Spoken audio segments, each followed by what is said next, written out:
आयकर विभागाची नोटीस आलेले मंत्री शिरसाट पैशांच्या बॅगा घेऊन बसलेत। व्हिडिओ पोस्ट करून संजय राऊतांचा दावा, तर बॅगेत पैसे नव्हते, शिरसाटांचं उत्तर।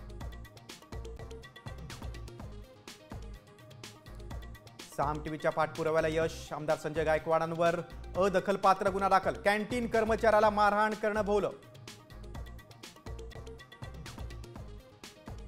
मला मुख्यमंत्री करा, आमचा गट भाजपमध्ये विलीन करतो, एकनाथ शिंदेंची भाजपला ऑफर, संजय राऊतांचा दावा। तर शहांची भेट घेतल्यानं राऊतांना पोटशूळ का, सामंतांचा सवाल।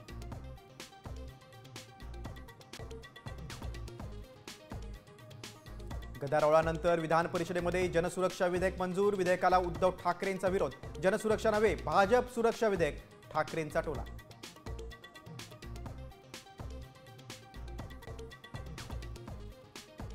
दुधात भेसळ होत असल्याचा सदाभाऊ खोत आणि पडळकरांचा आरोप, विधिमंडळ परिसरातच दाखवला भेसळीचा डेमो, तर सरकार तुमचंच कारवाई का करत नाही, वडेट्टीवारांचा सवाल।